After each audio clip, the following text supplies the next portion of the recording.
नमस्कार दोस्तों, हिमालय रहस्यों से भरा पड़ा है और यह सदियों से दुनिया के वैज्ञानिकों के आकर्षण का केंद्र भी बना हुआ है। इसके रहस्यों के बारे में आज तक वैज्ञानिक भी पता नहीं लगा पाए हैं। हमारी एक खासियत है, हम सिर्फ उन्हीं चीज़ों में यकीन करते हैं जो हमारी आंखों के सामने होती हैं। लेकिन बहुत कुछ चीज़ें ऐसी भी होती हैं जिन्हें हमने कभी देखा नहीं और ना हम उन पर विश्वास करते हैं। लेकिन आपके विश्वास पे दुनिया थोड़ा ही न टिकी है, ना ही आपके मानने से कोई फ़र्क पड़ता है क्योंकि अभी आप घर से बाहर निकले ही कहाँ हो। लेकिन कुछ महान लोग द्वारा और ग्रंथों में इसका जिक्र आपको मिल जाएगा। हम आज आपको बताने जा रहे हैं ज्ञानगंज के बारे में। ज्ञानगंज हिमालय की बर्फ़ की सुंदर घाटियों में बीच में स्थित एक स्थान है। इसे ज्ञानलोक या संभाला या संगरीला के नाम से भी जाना जाता है। पुराणों में इसका जिक्र सिद्धश्रम के नाम से भी विख्यात है। यह भी कहा जाता है कि ज्ञानगंज में अलौकिक शक्तियों वाले कई अमर संतों और महापुरुषों का निवास स्थान है। रहस्यमयी इस हिमालय पर्वत में ज्ञानगंज नामक एक ऐसी जगह है जहाँ सिद्ध योगी और साधु रहते हैं। तिब्बत लोग इसे संभाला की रहस्यमय भूमि के रूप में पूजते हैं।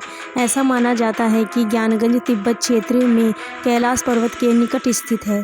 धार्मिक मान्यताओं के अनुसार इस आश्रम का निर्माण विश्वकर्मा जी ने किया था। इस जगह पर आज भी भगवान राम, श्री कृष्ण, बुद्ध और आदि शारीरिक रूप में उपस्थित हैं। इसके साथ ही इस आश्रम में महर्षि वशिष्ठ, विश्वामित्र, महायोगी गोरखनाथ, श्रीमद् शंकराचार्य, भीम कृपाचार्य, कर्णदा, पुलस्त्य, अस्ति आदि को भौतिक रूप में देखा जा सकता है। यहाँ पर और भी सन्यासियों को देखा जा सकते हैं जो आयु की सीमा से परे होकर यहाँ पर तप और अपनी साधना में लीन रहते हैं। भारत के प्राचीन ग्रंथ रामायण और महाभारत में कई आत्मकथाएं हैं जिनमें हिमालय में इस रहस्यवादी भूमि अस्तित्व के बारे में जानकारी दी गई है। कहते हैं कि यह स्थान तिब्बत में कैलाश मानसरोवर के आसपास उत्तर दिशा की ओर कहीं मौजूद है। कुछ पुराने बौद्ध ग्रंथों में ज्ञानगंज पहुँचने के निर्देश हैं, लेकिन दिशाएं भ्रांति कर देने वाली हैं। सिर्फ वहाँ वह लोग ही पहुँच सकते हैं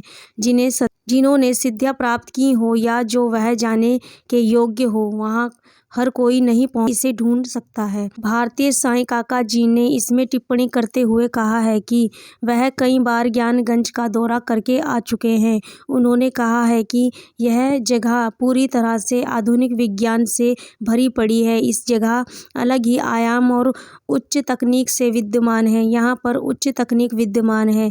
यह जगह आज के वैज्ञानिकों से लाखों साल आगे है।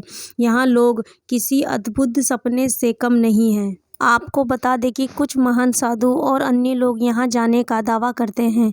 परमहंस योगानंद जी ने अपनी किताब एक योगी में आत्मकथा पुस्तक में अपने गुरु महावीर बाबा जी के बारे में लिखा है। उन्होंने बताया है कि मेरे गुरु सदियों पुराने अमर ऋषि हैं। उन्होंने ज्ञानगंज का उल्लेख करते हुए अपने गुरु का स्थान वहीं बताया है। इन्होंने अपनी पुस्तक में विस्तार पूर्वक एक विषय पर पूरा विवरण दिया है। इनके गुरु शिशुनंद के बारे में बात करते हुए उन्होंने आगे लिखा है कि वह सूर्य विज्ञान सीखने के लिए ज्ञानगंज गए थे।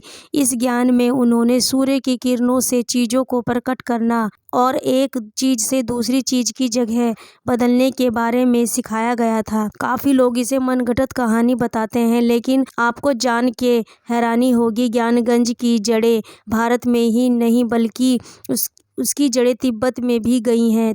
तिब्बत में इस साम्राज्य को संस्कृत नाम संभाला से पुकारा जाता है। इसका मतलब है सुख का स्रोत कहा गया है। कहा यह भी जाता है कि यह प्राचीन जगह दुनिया के गुप्त ज्ञान की रक्षा करती है। इसका मानना है कि यह अद्भुत क्षेत्र एशिया हिमालय में किसी अज्ञात स्थान पर छिपा हुआ है। अधिक दिलचस्प बात यह है कि तिब्बत के बौद्धिक पौराणिक कथाओं में इसका जिक्र करते हुए लिखा गया है कि जब दुनिया विनाश और युद्ध की खाई में और आगे बढ़ने लगेगी तो संभाला का 25वां शासक नील ग्रह यानी धरती को एक बेहतर युग की ओर ले जाएगा। आप देख ही रहे हैं कि विकास ही विनाश का कारण। यदि किसी देश में युद्ध होगा तो अन्य देशों के मित्र संबंधित के कारण जंग पूरी दुनिया में ही होगी। सूत्रों के अनुसार यहाँ के लोगों की आयु गति रुक जाती है जिससे वह सदियों तक जीते हैं। ये कहा यह भी जाता है कि यहाँ के लोग अमर भी हैं जो कभी नहीं मरते। वैज्ञानिक का भी मानना है कि अगर हमारे शरीर के हिस्से अगर अपने पूर्ण निर्माण सदैव सही ढंग से रखे तो इंसान सदियों तक जीवित रह सकता है। हिटलर को तो आप लोग जानते ही हैं, हिटलर का नाम भी जुड़ा है। ज्ञानगंज से कहा जाता है कि हिटलर अपने जीवन के संघर्ष में संभाला के कुछ लोगों से मुलाकात की और प्राचीन तकनीकों की जानकारी प्राप्त करने के लिए अपने खोजकर्ताओं को ज्ञानगंज की ओर भेजा। जटिल रास्तों और काफ़ी मेहनत करने के बाद वह लोग वहां नहीं पहुंच पाए और ना ही कुछ उन्हें मिल पाया, ऐसा कहा जाता है। हिटलर ने डार्क आर्ट्स का पीछा किया और उन गुप्त शक्तियों को पाने के लिए हजारों मनुष्यों की बलि देने का फैसला किया, लेकिन वह असफल रहा। ऐसा माना जाता है ज्ञानगंज मठ में केवल सिद्ध महापुरुष का स्थान मिलता है। इस जगह के बारे में ऐसा कहा जाता है कि यहाँ रहने वाले हर किसी का भाग्य पहले ही निश्चित होता है और यहाँ रहने वाला हर कोई अमर है। यहाँ किसी की मृत्यु निश्चित है और ना ही यहाँ किसी को मृत्यु आती है। यहाँ के लोग बहुत ही अद्भुत और दिव्य देखने में लगते हैं। उन लोगों के व्यक्तित्व का तेज अलग होता है और वे एक ही समय में दो जगह रह सकते हैं। ऐसा कहा जाता है कि यहाँ के लोग बहुत ही दिव्य और शक्तिशाली होते हैं। और दोस्तों, आप लोगों को यह हमारी रोचक जानकारी कैसी लगी प्लीज़ कमेंट करके ज़रूर बताएं। और आप लोग कमेंट करके ये भी बताएं कि आप लोग इस पे बिलीव करते हैं या नहीं। और आप लोग प्लीज़ हमें हमारे चैनल पे लाइक करें, शेयर करें, कमेंट करें, सब्सक्राइब करें और हमें सपोर्ट करते रहें। और सभी का दिल से धन्यवाद। और महादेव आप सभी के कष्ट दूर करें। हर हर महादेव। Thank you.